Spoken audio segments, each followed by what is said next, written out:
யோ exam வேற time ஆயிடுச்சு கடவுளே. அத்தை நீங்க எங்க? அட நீங்க வாங்க. நான் எக்ஸாம் எழுத வந்திருக்கேம்மா. ஓ நீங்களே அப்ளை பண்ணிருக்கீங்களா?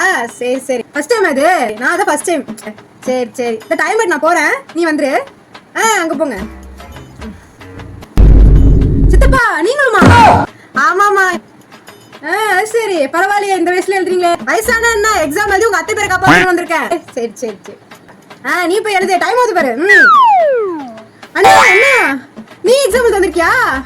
ஆமா பாப்பா இப்பதான் காலேஜ் முடிச்சேன். சரி இந்த எக்ஸாம் வர வைக்கிறாங்கன்னு சரி வந்தேன். நீ போய் எழுது போ. இத்தனை பேர் கிளம்பிருக்கீங்க இந்த மாதிரி? அட ராமா இப்ப நான் 3 பேர் பார்த்துட்டேன். டைம் வேற ஆகுது. சரி போங்க போங்க. என்னடி தங்கம் இந்த சைடு? பெரியம்மா நீங்க வேறயா எக்ஸாம் எழுத வந்திருக்கியா? ஆல்ரெடி எல்லாரையும் பார்த்துட்டேன். இன்னும் யாரும் அத்தை மாமா கார்ல வராங்களா? எனக்கு தெரிஞ்சு யாரும் வரல. இல்லையா அவ்வளவுதானா? சரி சரி நம்ம மட்டும் தான் வந்திருக்கோம்னு பார்த்தா எல்லாரும் வந்துட்டாங்க. சரி ரொம்ப நாடு ரொம்ப முன்னேறிட்டு இருக்கு போல.